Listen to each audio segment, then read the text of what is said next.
There's nothing like cracking that cellophane and pulling that record out. It just smells great.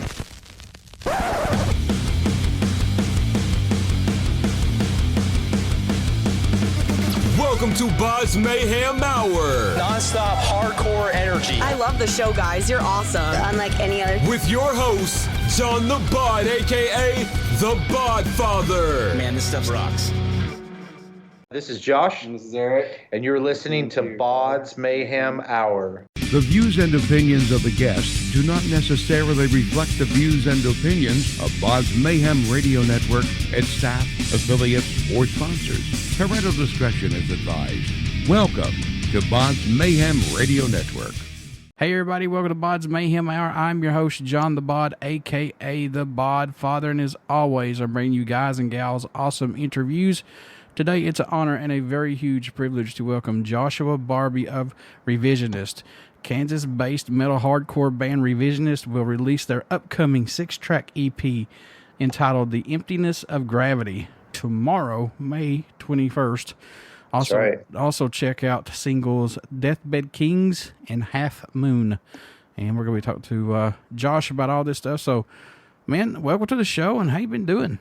Man, I am fantastic. I really appreciate you even taking the time to talk to me today, and I'm really excited about it. So, how pumped are you for tomorrow's release of this beauty of an EP? I'm actually ecstatic. I am so pumped to get that out. We worked really hard on it, and we're very proud of it. So it's something that's really exciting. We've been pushed back on this EP for months, and so it almost doesn't seem like it's like it's here, but it doesn't feel like it's here. So old to you guys, but new to us, and I would say a hell of a work in progress that you guys did on this album, or EP, I should say. It was crazy because we were actually supposed to track this in April of last year, and then COVID happened, and so we got pushed back. We got rescheduled like 3 or 4 times, and then it took us till November to get in the studio. So how excited are you guys to hopefully get back out on the road, do some touring, do some local shows? Because I know some things are starting to open up just a little bit. Yeah, it's been open where we're at for a little while. Like we got an album release show June 24th here, and then we've gotten to do a couple little things. We were so pumped because we were right before COVID hit. We had just gotten ourselves where we had done a couple short tours, and we had a couple booked, and then some more that we were getting the dates finalized for. We had to cancel probably 50, 60 shows. Oh, wow. Over 2020. So we were like, the EP was going to get recorded, and we had a whole bunch of tour dates and some festivals. And it was like, we were like, man, we're so excited. Like, this is going to be our year. And then everything shit the bed. So, yeah. Granted, there's a whole lot more important things than us losing out, that happened last year. So, we're blessed to still have gotten to do the record, even though we didn't get to do everything we wanted to do. And we'll just hit it next as soon as everything opens up. So, it's like I've told other bands that's came on the show that's just started out and finally got that push to where they can tour a little bit, and get their name out there more. This is kind of a huge setback for them in a way, but in a way it's not, because they could take full advantage of these live streams to get their shit out there more. You know what I mean? Because I think that tremendously helps them out more. You know what I mean? Well, it's hard. I agree with you. It's hard though, because it's like there's a couple live streams I saw that were awesome over 2020, but man, it was probably only like 2 or 3 of them, and it's like everything else was like a camera set up on one side of the room, videotaping a practice, and it was like, unfortunately, it's like not everybody has a bunch of like professional equipment and editing, to make it really come alive. Sure. And so it's hard because it's like you give like such a partial version of your art when you do that, We were really blessed, back in January, we played in Austin at Come and Take It, and there's a studio down there called the Noise Factory, and man, it is a brilliantly built and put together state-of-the-art studio, but they do these like live sessions called their noise sessions, and man, Saul, their video guy runs a headquarters video production, and their Titan audio producer, his name is Taylor Anderson, and man, they've been putting on these live streams that just kill it, And we were really honored that they asked us to come in and do one when they heard that we were in town. And so we were able to do some like pretty cool live stream stuff that we never would have been able to accomplish on our own, to really produce a quality live stream.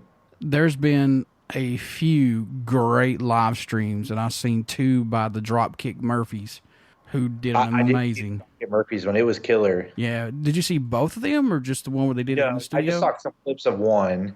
Oh, okay. And then the Architects one that came out was really cool. Seven Dust. It felt a little disconnected, and I think it was just the way that they shot it. I think hands down, the best live stream this year was this last year was the Under Oath one. Mm-hmm. I don't know if you saw it, but the way they shot it was just it felt like a concert as opposed to just like a band set up on a stage playing to a fake crowd. Yeah. So it was really cool. And then I don't know if you saw, but POD just did one like a week ago. I did not know. That is right. I missed it. But they got 2 more coming out, so they're doing three different ones. Okay. And man, it was cool. So I dug that one too. So the one last thing I'll say about the Dropkick Murphys ones is that the last one they did at the Red Sox baseball field up at Fenway, and I thought that was so cool. I was like, holy crap. That's what POD did. They did theirs at Petco, which is the Padres Stadium. That's awesome. Yeah, that's a trip. When you think about it, it's like, man, like they're still apparently killing it. Like that's pretty cool. So yeah, for POD to still be around and be irrelevant these days is just mind blowing. So yeah, no, that was cool. So, but it's like, the live streams, man, it's cool, but it's just not why I play music. It's like I want to play for people, but I want to like interact and like engage and meet people, build relationships. And it's so hard to do behind a screen. Oh yeah. Did you guys find yourself doing anything differently other than working on music, such as like collecting or catching up on anything during this pandemic? No, we all were pretty slammed with work the whole time. So our bassist Max had some off time for a couple weeks, and so did our drummer. But for the most part, we were pretty busy working. And then with this EP getting moved around, I think we just were so focused on the record that we probably got together 4 or 5 times a week to work on it. Writing this new EP, though, did it challenge you as a band because of COVID, bringing the EP to life? Were these songs that had been written previously, or all these brand new songs? We had started writing when we decided we were going to do an EP. And we, back in, I think it was November, we decided like, hey, we really want to. We had a talk about amongst the band about do we want do we want to just record something ourselves, or record in a studio locally, or do we want to really like generate an experience that we'd all have for the rest of our lives? And everybody decided that we really just wanted to find something that was just a really cool situation and experience. And so as soon as we just made the call to do the record with Ken Riley down in Albuquerque with Aaron Gillespie, it was like, all right, we got to get writing. And so we were pretty close to being done by the time the first round of when we were supposed to record in April. And then it got pushed back to May, and then it was July. And then we got told September. But then Under Oath is doing a new record. They just finished recording it in January, but they were writing it that month. So then we got pushed back to November. And so all we did was just write extra songs. We probably did double the songs that we needed for the EP. That way we could pick, the cream of the crop and let everything else hit the cutting room floor. We really just did. It was just focused on EP and writing. That's all we did. So those songs that didn't make this EP, can we see these down the line on another full length or another EP, or just one-offs? What do you guys want to do possibly? So some of the songs I don't even know. It wasn't that they didn't make it because they weren't as good. I think it was just we were kind of on a run picking songs every day to record, and it was just like this feels right for today. And so we just started working on different individual songs. So the other songs that we have, we ended up like we've been picking apart and like pulling riffs out of them and almost like using them as a bank for different sections for new songs. So as they sit, probably not. They're going to, those riffs are probably going to get turned into another 10 songs. Were you guys a little nervous at all releasing this EP right now because bands can't tour and you really can't do much with them right now? No, not at all. Look, what else are we going to do? You know? That's true. That's very true. Like we can sit at home and not do anything, not release anything, or we can, just like I can, speak for the whole band, but we all play music because it's something we're really passionate about and it's therapeutic for us. And so, there's always more music. And I think a lot of people got in that hole of, well, we just got to wait. And it's like, but you're not doing anything else in the meantime. So, we decided, well, hell, let's just release it. And then that means we just got to be better and go right into full length, So I see someone else has joined us here for the interview behind you. Yeah, that's Eric. He's our vocalist. He was when I was talking about he's on his way. So, what's impressed or excited you both the most about making this new EP, if anything? What sticks out for the both of you? I think as far as the EP itself was getting, I'm not sure, Josh already touched on it, but getting to just see how what we brought to the table got changed made into a song, made into songs by Aaron and Ken. I think that was what was probably the most impressive, I guess, standout part of the process for me. When we worked out this whole deal, we decided to go with Aaron because, the dude he's incredible at like everything he touches. I grew up and, Under Oath was one of my, favorite bands, and The Almost, and then he was, ended up playing drums in Paramore for a while. And it's like, this dude, he like knows what he's doing.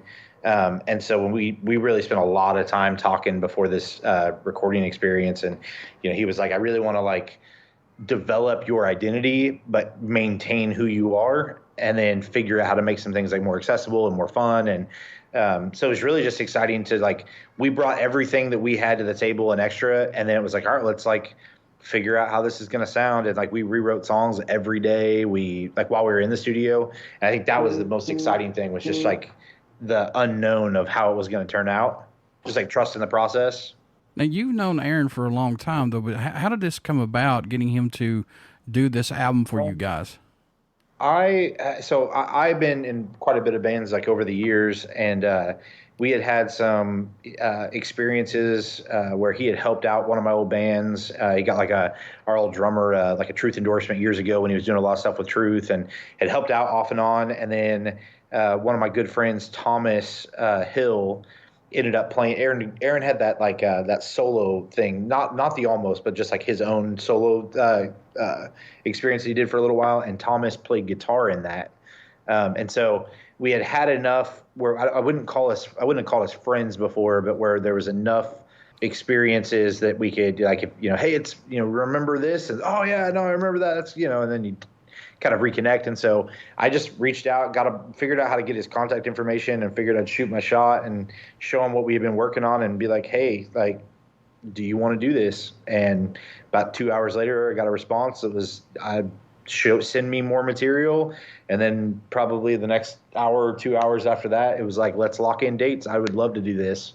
So it was actually pretty simple, but, I was surprised but not surprised. I don't know. It was just really cool. So did he get something out of you guys that maybe, say, older producers that you guys have worked with didn't get possibly? Did he get something out of you all that maybe somebody else may not have gotten? With this band, we had worked with our buddy Jeff from Let Live on the first record, but we did that all remotely. We tracked it all ourselves here and then sent demos back and forth and made edits. And he was probably more engaged than we could ever have hoped for, but he was still not in town with us. So it was a lot of us and then him doing all the mixing and editing and stuff. And so I think this was really the first experience with this band to really work with a producer. So, there wouldn't really be much of a, barometer to figure out, if there's somebody would have gotten more out of us, or just because the situations are different. I think we were the only artists that Aaron worked with in person this year because of COVID. And so we got to be in the room for 8 days, just grinding it out, writing and working parts out. And so I think that, it was awesome because of that. So what about you, Eric, working with him vocally? Did he push you, though, on your vocals to get more out of you as a vocalist? Yeah, he definitely he busted my balls while we were in there.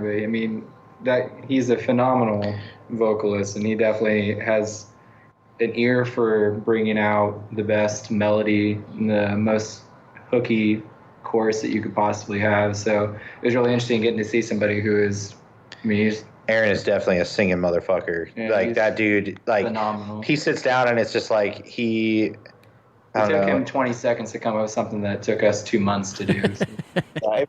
It was unreal. It was like watching Rain Man at the casino, like just like seeing all the patterns and everything, and like But it was cool. But there were some things that we lacked in. So some of the singing and some of the chorus stuff was stuff we really wanted to work on, but we just, being honest, just didn't have the experience to put it together. Right. We're like all gas and no brakes, and we write tons of riffs and can, create a lot of energy, but we're just like, it just wasn't in our wheelhouse. And so we trusted Aaron to like make us go like make the right decisions. Push us in the right direction. Yeah. Any tracks standing out more to you than any right now on the EP? I know it must change every time you listen to it. I know these are your babies, but for the both of you, do you have any that stick out possibly? I would say Wasteland Dreams is my favorite, probably by quite a bit. And it's kind of been pretty constant for me. Yeah, I think that same song, Wasteland Dreams, we actually are getting ready to do another video, and that's the song that we're doing the video for. And it is probably the most fun to play. And then, and then it always gets stuck in my head. So, they all change for me quite a bit, but that one lately has been the one that I'm just like, it's a song we start our set with, and man, it's a ripper. So I have so much fun with it. Was there a song that you were working on that totally ended up sounding different than it was intended to? Yeah. Yeah. All of them did. All of them. Most significantly, probably Half Moon. We came in and that was a pretty straight, I would say it's compared to anything, the most hardcore song, and then it ended up becoming probably the most accessible song. Aaron, so if you think about it as like a part A, part B, and part C in the song, he was like, man, I really like part A and C, and I also really like B, but B doesn't make sense here. And so he asked us while we're sitting in the studio, he's like, so we can make another like high energy ripper song. Cause that's, we just do a lot of like in your face, just pissed off music. And so he's like, we can do that, was take this middle section out and we'll build around the other two parts. Or we can take the middle section of this song, take it out, and write an entire song around this one piece. And it's like, when are you going to get an opportunity to write an entire song with Aaron Gillespie? And so we picked that just because of that reason. We were like, well, we know this other thing can be cool, but like, that'll be a really cool experience. And so what we pulled out ended up being the chorus of Half Moon, and then we built the entire song around the chorus. I know every band says their newest album or EP is the best. However, what sets this EP from the previous stuff that you guys have worked on before? I don't think it's going to sound crazy, and I think it's something I learned working with Aaron, but there weren't a lot of songs in our previous music. It sounds crazy because you think, well, there's a full length out, and there's a single, and we do a lot of like high energy riffy sections. It's very linear though. It's like there's not really any repeats. It's a collection of parts is what it kind of feels like to me. Just like listen back, of riffs that somehow kind of transition from one. Yeah, they transition really well, and they like create the vibe that they were intended at the time. But I think with this music, they're songs now. They're organized and they're put together for a very specific reason, and it creates moments. And that was something that we have these cool parts, but it's like if you have too many, you don't know how to, like, if you don't know space and dynamic very well, it makes heavy parts not feel so heavy. And so with this EP, we really worked on identity and using space to create more dynamic. And so the songs are definitely more dynamic. Mm-hmm. Who did the artwork for the EP? There's an artist, let me look it up. Their name is Remy. And we had actually, so we follow a bunch of artists on Instagram. And it's Remy Bourdet.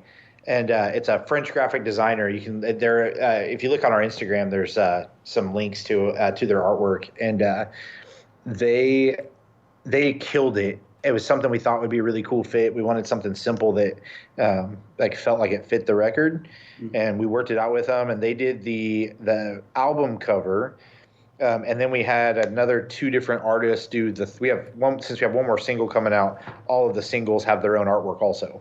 Do you both see the band still musically growing and having that hunger still to go outside your all's box and just, evolve even more and more? Absolutely. I mean, I think that's kind of the big takeaway is obviously we're trying to apply some of what Aaron worked with us in the studio on, but, still trying to grow ourselves, whether it's, trying to come up with better riffs, better lyrics, better in like individual instrumental sections. I think we're just trying to improve individually while writing better songs and a better structure. I think that Aaron opened Pandora's box with us. Right. I think that we're all like, I'm really proud to play music with all the guys I play with. But I think that when we went in there, Aaron really started to develop an identity to really help us. Like, it was weird. The songs are vastly different than when we went to the studio. However, they're all basically still us, and like mostly it's strange how like a lot of subtle changes made really big changes. Oh yeah. And so what he did was, we didn't know how it was going to go. I mean, you could go work as a producer and it could be awful. And so we decided to do the EP because we just didn't know how, if we were gonna were we gonna shit the bed? Was he gonna be impossible to work with? Like, all these questions. Sure. And so we went in. We were really focused on just being able to nail it with our limited time in Albuquerque. And every record I've ever done in the past, you show up and you lay all your drums down for every song, and then you just go in layers from there. So the first couple of days are drums, and the next couple of days are guitars or bass, and then you get, and this situation, every day we just did one song. So we would go in, take 2 hours, an hour and a half or so, and rewrite that song, and then track drums, and then by the time we would leave the day, the whole song was done, and the next morning we would start another song. And so each song was affected by the day before, so it affected the writing of it. And it was something we only got to really dive in about an hour and a half a day. And for the full length that we're going to be doing, we're going to spend a whole lot more time developing all of the songs. We'll have more time to work on them.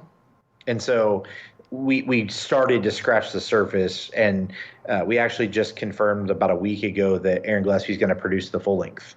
So we're going to go back and do a record with him because I think that there's a lot left on the table from this EP. It's going to be a lot better coming up. Yeah, if it ain't broke, don't fix it. Yeah, it worked really well with him, and we know that there's a lot more that we can develop. And so there's definitely some more inspiration and guidance that we're going to take, and you got to know when to listen.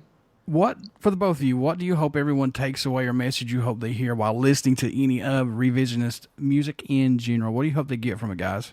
I just hope people, when they listen to it, they hear something that's authentic. I know if you read anything that we said, we bring up that word a lot, but to me, I think it's important that what we produce and what we generate is an authentic sound that obviously every band wants to put out something that's unique or fresh, but I really hope that what we've done, what Aaron and Ken have helped us put out, is something that people truly see as authentic and means something to them, whether sonically, lyrically, or just when the pissed off moments come in, or if they want a hooky chorus, hope they just feel something authentic from it. Yeah, I think that we write what we feel is very honest music. There's not a lot of gimmicks or cliches or anything. Yeah, and there's not a lot of like and I love lots of music that's got a lot of production to it and but we really just wanted to do a record that's like, if you listen to the album, you're going to get a similar experience live. The lyrical content, there's some thought put into it, so there's something that you'd be able to like connect through. We want you to be able to just really like build a relationship with the band through, if it's nothing more than lyrical content or, the moments and how they make you feel. We really pride ourselves on like, when you listen to, a song can hit you one way in 1 week, and then you might listen to the same song, a month later, and you'll get something different out of it. Something else will hit you. And so, we just really want to be able to like connect with people in a real way, because what we're offering is a piece of us. It's a very real, honest representation of our hearts. So what made you both want to become a musician? What was that spark, if you recall, that said, yeah, I want to try this? For me, I'm sure it's kind of how a lot of kids get into music. It's just sitting in the long car rides with my dad and listening to anything and everything from Metallica to Chevelle to the punk rock music of the early 2000s. I mean, it's all just always just feeling something, harken back to it, to authentic. I think for me, I had a terminally ill family member growing up, and it was hard for me to get involved with school stuff or sports because I was always taking care of somebody growing up even. But I could sit around and play guitar at home, and I had some friends that were older than me that really showed me some really cool things growing up.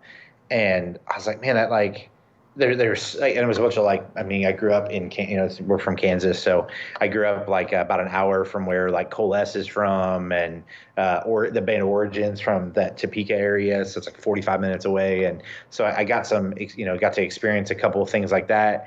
And I think as a kid, I struggled with being angry. You get your angst and I think it was different because I was dealing with so much illness in my family. And so for me, it started as a way to, blow off steam. Mm-hmm. And so I started playing music and then never really stopped. And it's still the same thing for me. It's the thing that I think keeps me from blowing my top. It becomes like an escape. Yeah. And so for me, it's like when you said, have you thought about not releasing the music? And for me, it's I did the record for me. Yeah. And so if I can help somebody or someone can be, encouraged or inspired by it, then awesome. But it's coming out regardless because it's my therapy, so. It's amazing how I've said this many times before that sometimes we don't realize how much we need music, until we do. You know what I'm saying? It's we don't know when that time comes, but it's just amazing on how music can be your voice, your therapy.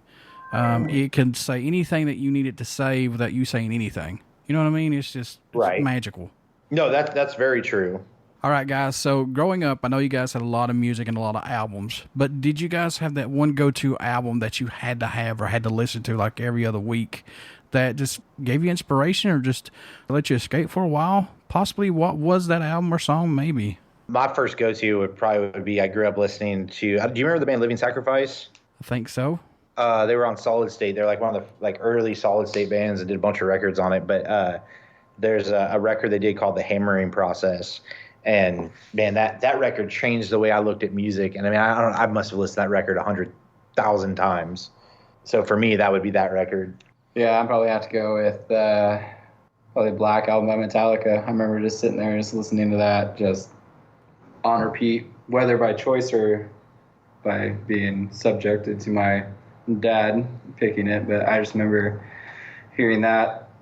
I just feel like that's probably the sound of my preteens and childhood. Yeah, that makes sense. It's amazing how that album is still selling like crazy today. I mean, it's just crazy, it's you listen to that and, going back to just even to the mix of it, they did something then that no other band was doing. And you can see, you're right. I mean, I guess there's such a genuine element to that album and to what they got out of that. I mean, from start to finish, that album is spectacular. So much simplicity in that album. I mean, simple is better. You don't have to do all kinds of effects or whatever. Just punch it out and be done with it. And that's exactly what they did. Yeah, no, it's great until you listen to Ride the Lightning. Okay. The old stuff's good too. I gotta say that Master of Puppets is my favorite album of all time. So yeah. So, but I'm not a hater on any of the albums. I love all of them. Even Saint Anger. Don't lie. I do like Saint Anger. I like Saint Anger. You can edit it out. You tell me the truth. No, seriously, I dig Saint Anger. One of my first tattoos I ever got. It was an apprentice at this tattoo shop in Emporia. He had this stupid little bird, and it took the dude 3 hours to do it. Oh wow! And it's just black too. It's a tribal bird. It's stupid. But that was the week that the Saint Anger came out, and it was on repeat. And I listened to that record for 3 hours, and I've never listened to it again. Oh well, see that's different then. I was this is the worst thing I've ever listened to because I can't get past that trash can lid snare. So, but yeah, no. But anyways, guys, how can folks stay in touch with you all? Buy this EP that's coming out tomorrow, May 21st. And how can they stay in touch with you, buy some merchandise, tour dates when all this gets back to normalcy, or just to say hello to you all? How can they do that? So we've got a big cartel, so you can order merch, which actually is a huge help to us right now. We've got a pretty substantial merch store that's got a lot of options in it. But obviously, streams. It's the record is going to be on all platforms. So if you want to help, it's like make sure you leave a comment, you like it, share it. As for getting to know anybody in the band, add us on our social media, Instagram, Facebook.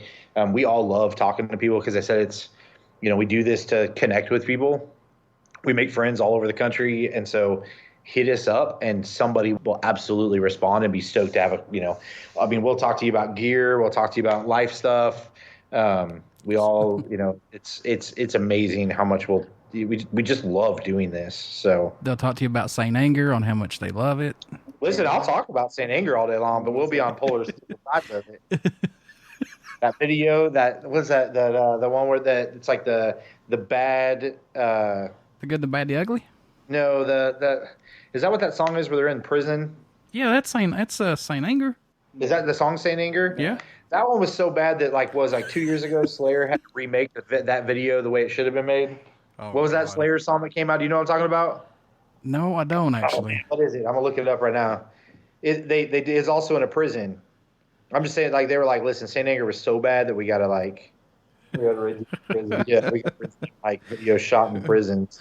It's Repentless. Came out 5 years ago off the last record. Before I let you guys go, would you care to do a promo for the show? Totally. This is Josh. And this is Eric. And you're listening to BODS Mayhem Hour. Everybody stick around. We got some great stuff coming up, and you only hear these interviews right here on BODS Mayhem Hour and BODS Mayhem Hour Podcast.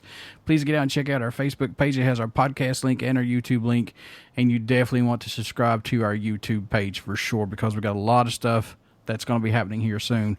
Also, get out and check out Revisionist. Please pick up their EP that's coming out tomorrow, May 21st. The Emptiness of Gravity.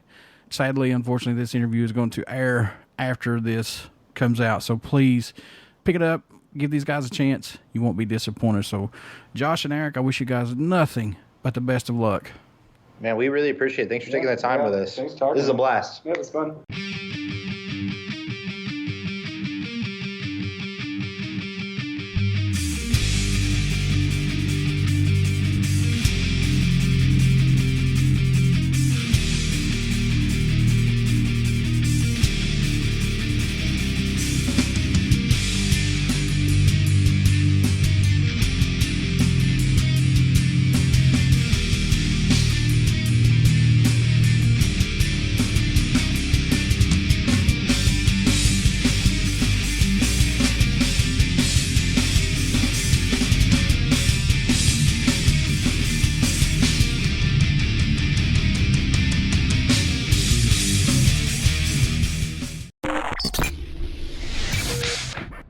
You're listening to BODS Mayhem Hour. Follow us on Facebook, Twitter, and Instagram.